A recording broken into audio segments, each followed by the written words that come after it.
Très bien, bonjour tout le monde. Bonjour à tous les étudiants et les étudiantes. Bienvenue dans cette nouvelle et dernière séance consacrée à l'étude du régime présidentiel américain.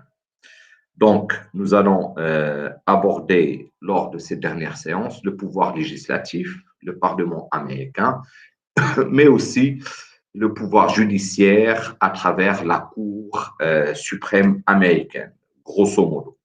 Très bien. Lorsqu'on parle du pouvoir législatif ou bien le Congrès, c'est ça l'appellation américaine, le Congrès américain, on trouve deux institutions. La Chambre des représentants, qu'on appelle la Chambre basse, comme ici au Maroc, et le Sénat. Les deux sont élus au suffrage universel direct. Commençons d'abord par la Chambre des représentants. Donc, pour être élu, pour se présenter aux élections, pour que les gens puissent voter pour toi, il faut avoir minimum 25 ans pour être élu. Être citoyen des États-Unis, citoyen américain, depuis au moins 7 ans. C'est-à-dire, si tu viens juste d'être naturalisé il y a 2 ans, 3 ans ou 4 ans, ou bien même 6 ans et demi, tu n'es pas apte, tu n'as pas les conditions nécessaires pour pouvoir te présenter. Donc, il faut être américain, avoir la nationalité américaine au moins depuis 7 ans. Et tu dois résider au moment de l'élection, au moment de l'élection, dans l'État que tu veux représenter. Par exemple, tu ne peux pas être résident à Washington et tu vas te présenter à New York. Donc, il faut être résident dans l'État où tu veux te représenter. La Chambre des représentants représente la population. Donc, faites attention, il représente la population. Pourquoi je précise ça? Parce que le nombre des députés de la Chambre des représentants varie en fonction de la population. Plus vous êtes dans un État où il y a beaucoup de citoyens, plus il y aura des représentants. Regardez, par exemple, un parlementaire représente environ 400 000 citoyens. Donc, le nombre des représentants varie en fonction de la démographie des États fédérés, les petits États qui composent l'État fédéral américain.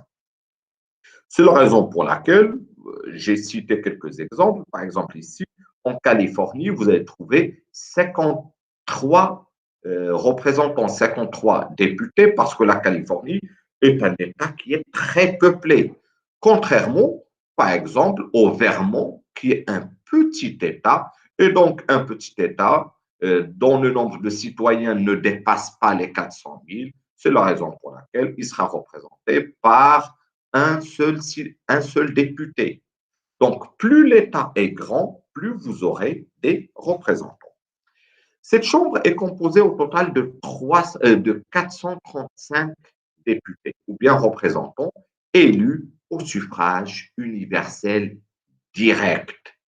Au suffrage universel direct, bien évidemment, au scrutin majoritaire à un seul tour et non pas à deux tours. La Chambre des représentants est organisée en 18 commissions permanentes. Donc, chaque commission est spécialisée dans un domaine. Vous avez des commissions permanentes et parfois, lorsque cela est exigé, parfois, on crée de nouvelles commissions. Ça dépend de la nature des affaires. Mais 18 commissions sont permanentes. Nota bene, notez très bien cela, le pouvoir législatif est aussi légitime que le pouvoir exécutif, que le président des États-Unis, parce que lui aussi, comme ou bien mieux que le président des États-Unis, il tire sa légitimité directement de la population, alors que le président, on l'a vu, il tire sa légitimité des grands électeurs, les grands électeurs qui sont les élus des citoyens. Donc, la Chambre des représentants a une grande légitimité. La législature, c'est-à-dire la durée du mandat pour lequel un représentant est élu, la législature a une durée de 2 ans. Et vous vous rappelez bien que le président des États-Unis est élu pour 4 ans.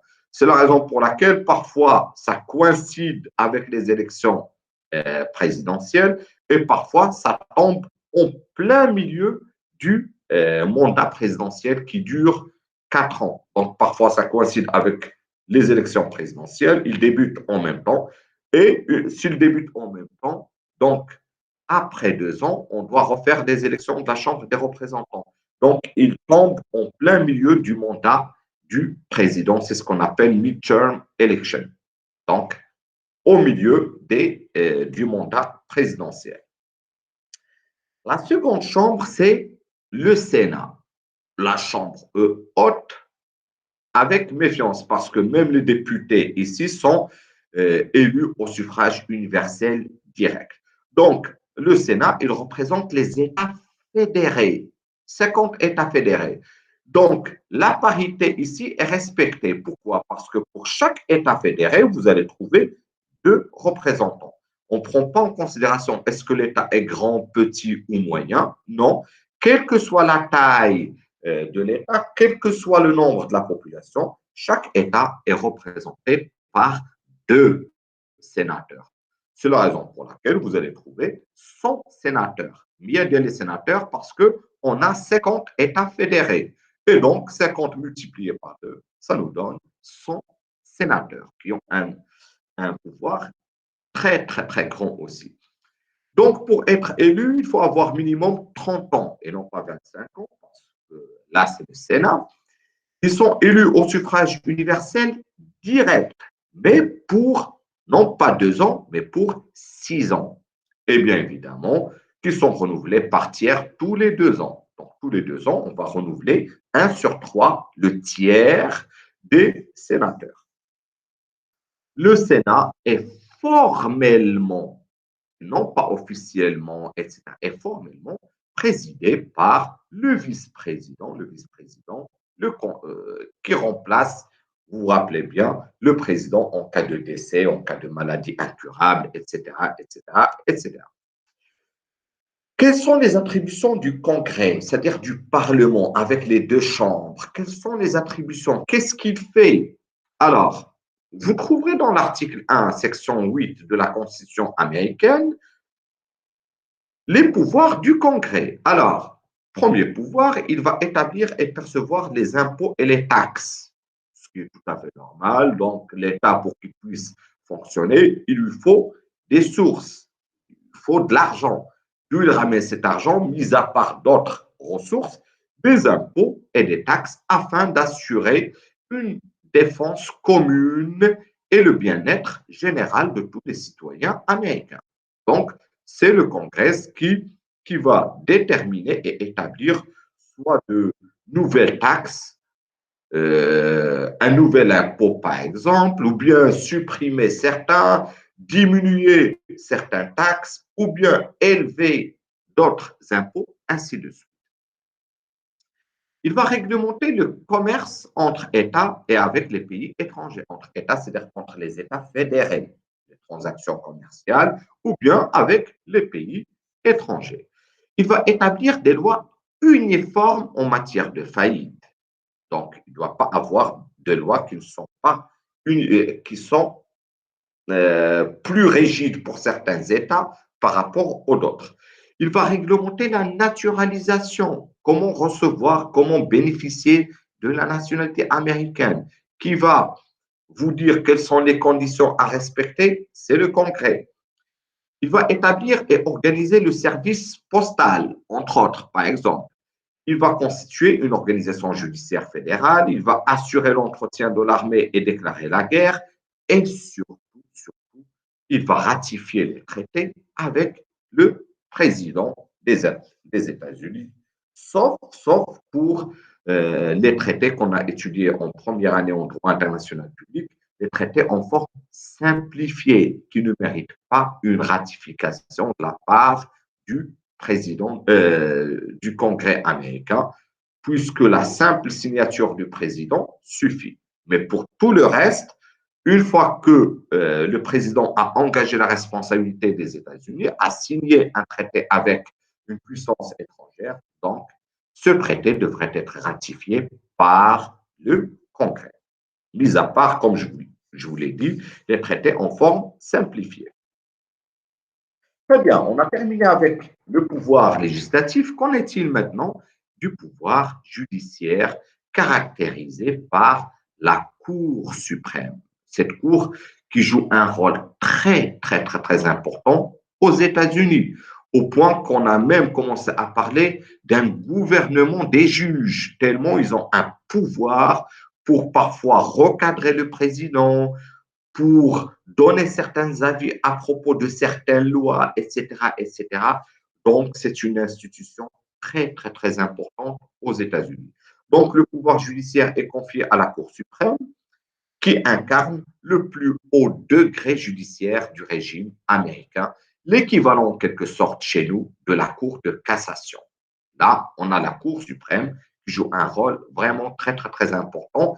Et quand est-ce que ce rôle a commencé à devenir très important? Depuis 1803, où le pouvoir judiciaire a connu une montée très puissante, notamment depuis que la Cour s'est reconnue compétente pour contrôler la constitutionnalité des lois, et non pas des lois seulement de l'État fédéral, mais aussi des États fédérés. Vous savez bien, dans le cadre d'une fédération, certains États fédérés peuvent avoir des lois tout à fait différentes d'autres États fédérés. Il n'y a pas de problème, mais à condition que ces lois soient conformes, en conformité avec la Constitution, qu'ils soient constitutionnelles. Donc, depuis 1803, la Cour suprême a commencé à jouer ce rôle et depuis, elle est devenue l'une des institutions les plus importantes de l'État américain. Depuis lors, la Cour est devenue un arbitre dans le jeu politique. En plus d'être le régulateur du fédéralisme, c'est-à-dire le régulateur de la répartition des compétences, c'est-à-dire voici les compétences qui appartiennent à l'État fédéral, le centre, l'État, et voici les compétences qui appartiennent aux États fédérés. Donc, qui est l'arbitre qui vous dit, voici vous les États fédérés, voici vos pouvoirs, et voici à l'État fédéral, voici tes pouvoirs, c'est la Cour suprême. Donc, j'ai dit, c'est le régulateur de la répartition des compétences. C'est la raison pour laquelle, comme je l'ai dit tout à l'heure, on a commencé à parler même d'un gouvernement des juges. En effet, la Cour joue un rôle politique majeur. Il a eu à trancher des questions clés, telles que le droit à l'avortement et ses limites. C'est la Cour suprême qui avait délimité ce droit. Oui, vous avez le droit à l'avortement, mais avec des limites. La peine de mort, quand est-ce qu'il est autorisé, quand est-ce qu'il n'est pas autorisé, surtout dans certains États fédérés. Vous trouverez certains États fédérés aux États-Unis qui appliquent la peine de mort, d'autres qui ne l'appliquent pas. Mais l'appliquer ou ne pas l'appliquer, tout cela doit être justifié juridiquement. Qui était le surveillant du respect de la base juridique? C'était la Cour suprême. De même, c'était la Cour suprême qui avait interdit, bien aboli l'esclavage, ou encore c'était la Cour suprême qui avait tranché le différend entre Bush et Al Gore en 2000 concernant le comptage des bulletins de vote. Et bien évidemment, par la suite, il avait donné la victoire, mais bon, il avait déclaré George Walker Bush, George Bush fils, comme gagnant des élections. Alors, quelle est la composition de cette juridiction? Est-ce que les juges sont élus, sont désignés, s'ils sont désignés par qui, etc. Donc, dans la Cour suprême américaine, on trouve 9 membres qui ne sont pas élus, contrairement aux membres du Parlement, du Congrès et du président. Là, ce pouvoir judiciaire, les membres 9 ne sont pas élus, mais ils sont nommés à vie par le président, pas tout seul, et approuvés par le Sénat à la majorité des 2 tiers. Donc, c'est le président qui va nommer, par exemple, un juge, mais il n'est pas libre, il doit avoir l'approbation de la majorité des 2 tiers du Sénat américain, la seconde chambre du Congrès. Bien évidemment, les juges sont inamovibles et non révocables. Tu ne peux pas les révoquer, tu ne peux pas les sanctionner, tu ne peux rien leur faire. L'adage dit, il y a un slogan qui dit que ces juges ne démissionnent jamais. N'oubliez pas qu'ils sont élus, qu'ils sont nommés à vie. Donc, qu'ils ne démissionnent jamais et meurent rarement. Parce que la plupart des juges de la Cour suprême, ben, ils sont restés pendant de très, très, très longues années en tant que juges de la Cour suprême. La nomination des juges est un acte purement politique, c'est tout à fait normal parce qu'il est la base d'une concertation entre le président et le Sénat.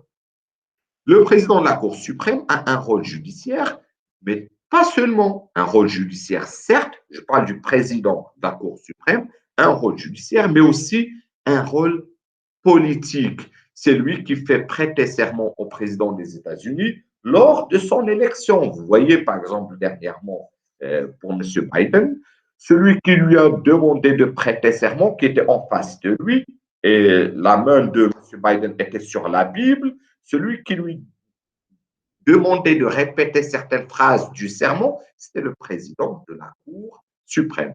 Donc, ce qui prouve que cette institution, ce pouvoir, avec son président, joue un rôle aussi bien judiciaire que politique.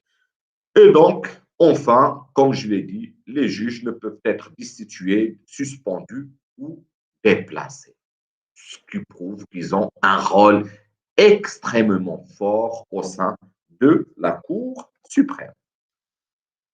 Enfin, j'ai terminé ce pouvoir avec une certaine répartition des pouvoirs entre les deux organes, les organes fédéraux, enfin, entre les principaux organes, soit le pouvoir législatif, exécutif ou judiciaire. Donc, comme vous l'avez vu, le pouvoir de nomination, en l'occurrence, là, on vient juste de citer un exemple des juges de la Cour suprême. Donc, qui le fait? C'est le président plus le Sénat avec la majorité des 2/3. Donc, ça ne veut pas dire, vous vous rappelez lorsque je vous dis check and balance, lorsque je vous ai dit que le pouvoir arrête le pouvoir et qu'ils sont autonomes, certes, ils sont autonomes les pouvoirs aux États-Unis, mais n'empêche qu'ils doivent collaborer dans plusieurs stades. Donc, le pouvoir de nomination est partagé entre le président et le Sénat. La politique étrangère, on l'a vu, tous les traités, mis à part les traités en forme simplifiée, l'executive agreement, euh, tous les autres traités, mis à part les traités en forme simplifiée, doivent être ratifiés, signés et ratifiés par aussi bien le président que le Sénat avec la majorité des 2/3. Et bien évidemment, le pouvoir constituant, c'est-à-dire pour réviser la Constitution, apporter des modifications, etc., tout cela devrait être fait par le président et la majorité des 2/3 du Sénat. Quelles sont les spécificités des rapports entre les organes fédéraux indépendants? Alors,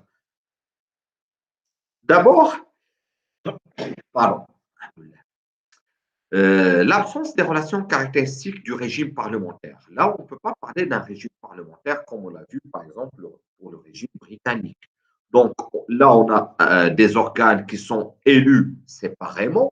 Vous vous rappelez que le gouvernement de Sa Majesté en Grande-Bretagne est issu du Parlement. Donc, le parti politique qui a reçu la majorité, celui qui va constituer le gouvernement. Ici, non, ce n'est pas du tout le cas, parce qu'on a un président avec son gouvernement, donc le président est élu séparément.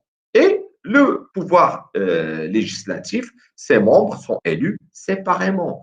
Donc, vous ne trouverez pas aux États-Unis un président qui est issu du Parlement. Non, les deux organes sont indépendants.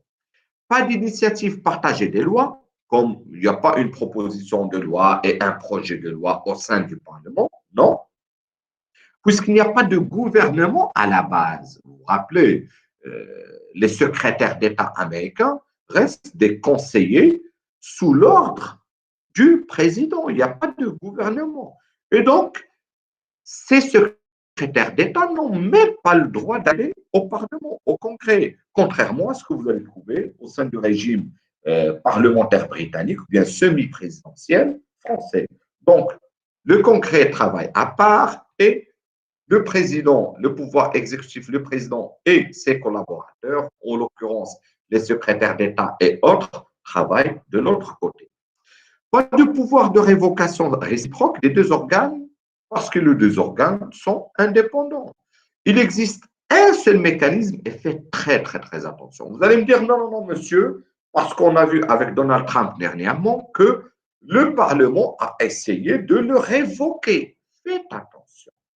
Ce n'est pas une motion de censure. Ce n'était pas une sanction politique et constitutionnelle. Non, ça c'était une sanction purement pénale et qui n'est pas limitée au président des États-Unis, mais à tous les hauts fonctionnaires. Regardez, il existe un mécanisme à part qui ne correspond aucunement à une responsabilité politique de l'exécutif devant le Congrès, mais seulement d'une responsabilité pénale individuelle des agents publics. Monsieur Donald Trump, on voulait le poursuivre pour ce que s'est-il passé au sein du Congrès lorsque ses supporters avaient envahi le Congrès américain et non pas pour des problèmes politiques, etc. C'était une responsabilité pénale. Donc, je le dis, et c'est ce qu'on appelle l'impeachment. Voilà, c'est écrit ici, et qui concerne tous les agents publics, y compris le président des États-Unis, c'est l'impeachment qu'on trouve dans la section 2 et 3 de l'article 1 de la Constitution. Donc, pour récapituler, il n'y a pas de motion de censure. Le Congrès ne peut pas révoquer le président pour des raisons politiques, mais seulement pour des raisons purement pénales. On a vu pour l'impeachment, il y avait d'autres précédents dans ce sens-là, pour certains présidents, dans l'affaire de Watergate, par exemple, ou bien dans d'autres affaires plus récemment avec le président américain, un président américain qui était poursuivi pour viol, qui était accusé pour viol, et par la suite, il sera innocenté par le Sénat parce que la procédure qui va la déclencher, c'est la première chambre, et par la suite, qui va confirmer, juger ou non, juger, accusé ou non, c'est le Sénat. Le nom du président américain m'échappe, Clinton, Monsieur Bill Clinton, qui était accusé de viol sur une secrétaire, Monica Lewinsky à l'époque. Et donc, on l'avait poursuivi, non pas pour des problèmes politiques, mais pour un problème de viol, un crime, des accusations de viol. Par la suite, il sera innocenté. Donc, c'est la raison pour laquelle il ne faut pas tomber dans le piège et croire qu'il y a une responsabilité politique du président vis-à-vis du Congrès. La Chambre des représentants vote la mise en accusation. Je parle de l'impeachment ici. Donc, quelle est la procédure? La Chambre des représentants vote la mise en accusation, puis c'est le Sénat qui est appelé à juger et à voter la condamnation à la majorité des 2/3. Bill Clinton était passé par la première chambre, donc on avait voté la mise en accusation, mais par la suite, il a été innocenté parce qu'on n'avait pas réussi à rassembler les 2/3 au sein du Sénat. Cette séparation des pouvoirs indépendants ne veut pas dire pour autant que les pouvoirs sont totalement isolés. Non, chaque pouvoir travaille à part, mais ça ne veut pas dire qu'ils sont isolés. Chacun travaille dans sa propre planète. C'est la raison pour laquelle, c'est ce que vous allez trouver dans le paragraphe 2, le système des freins et contrepoids. Check and balances. Ça veut dire quoi? Checks and balances, c'est-à-dire des mécanismes qui permettent une collaboration obligée entre le Parlement d'un côté et le président de l'autre, à travers plusieurs outils. Quels sont ces outils? Premier outil qu'il faudrait retenir, c'est le parlementarisme de couloir. Ça veut dire quoi le parlementarisme de couloir? C'est-à-dire que les pouvoirs, aussi bien législatifs que exécutifs, le président, ses collaborateurs d'un côté et le Congrès avec la Chambre des représentants et le Sénat de l'autre côté, sont invités à collaborer en permanence de façon informelle. C'est la raison pour laquelle on parle du parlementarisme des couloirs. C'est-à-dire que les conseillers du président et les sénateurs, ou bien les députés de l'autre côté, vont négocier, vont échanger, vont discuter dans les couloirs des lieux du pouvoir, que ce soit dans les halls, dans les escaliers, etc., etc., parfois dans des restos, etc. Donc, ce n'est pas parce que chaque pouvoir travaille à sa propre indépendance qu'on ne collabore pas. Bien au contraire. Bien évidemment, il y a aussi les lobbies financiers, médiatiques, l'opinion publique qui jouent un rôle primordial et qui poussent les deux pouvoirs à collaborer. Il suffit qu'un scandale éclate dans, dans un journal, bien dans une chaîne télévisée, pour que tout le monde essaie de trouver soit une issue, soit une solution, soit au contraire, essayer de piéger davantage l'autre, dans le choix des orientations adoptées par le président ou le Congrès. Donc, il ne faut pas croire qu'il n'y a que le président d'un côté, le Congrès de l'autre côté, qui prennent les décisions. Non, il y a aussi les groupes de pression, que ce soit surtout le monde des finances, surtout le monde des finances, parce que le monde des finances aussi a mis la main, est accaparé le plus grand nombre des journaux, des chaînes télévisées privées, etc. Ce sont des sociétés qui appartiennent au monde des finances. Et donc, pour pouvoir mettre la pression sur le président ou bien le Congrès, donc ils vont mobiliser leurs journalistes, etc., pour plaider pour telle ou telle cause. Enfin, on a le veto présidentiel qui est prévu dans la section 7 de la Constitution. Qu'est-ce que ce veto présidentiel? Faites attention, ça ne veut pas dire que le président va pouvoir bloquer d'une manière illimitée et indéfinie un projet de loi. C'est la possibilité d'empêcher l'adoption d'une loi, mais ce veto est suspensif. Le projet de la loi, il va suspendre l'adoption du projet de loi. Il suspend la procédure, mais peut être surmonté. Il va suspendre la procédure, mais il suffit que les 2/3 d'une chambre disent que voilà, on est contre ce veto pour qu'on puisse surmonter le veto du président. Moi, le président, je dis, je ne suis pas d'accord avec cette loi. Si les 2/3 d'une chambre vous disent, ouais, tu n'es pas d'accord, tu es bien gentil, mais nous, on est d'accord, donc on s'en fout du veto du président des États-Unis. Donc voilà, c'était tout pour cette séance, cette dernière séance. J'espère que c'était clair, j'espère que c'était très concis. J'ai essayé de résumer la plupart des sections, des paragraphes, etc. J'espère que j'étais clair. Désolé, on n'a pas eu le temps de se voir. J'espère qu'à distance, j'étais aussi efficace pour vous. Si vous avez des questions, vous pouvez toujours soit me rencontrer ici dans le hall d'une manière officieuse, comme le parlementarisme des couloirs à l'américain. Vous pouvez me poser des questions, il n'y a pas de problème. Pour ce qui est de l'examen, je tiens à le préciser, vous aurez le choix entre une dissertation, et généralement lorsque je donne la dissertation, c'est pour comparer entre telle et telle chose qui se trouve par exemple dans deux régimes. Là, je le dis, je le répète, lorsque je vous donne la comparaison, il faudrait me mettre les points communs dans la première partie et les points de divergence dans la seconde partie. Si vous n'êtes pas capable de le faire, optez pour des questions directes et des réponses directes. N'oubliez pas une chose, j'aimerais bien que votre feuille soit bien soignée, que les étudiants utilisent des stylos de couleur pour m'écrire les mots-clés ou bien pour les souligner avec une autre couleur, ce serait une très, très, très bonne chose.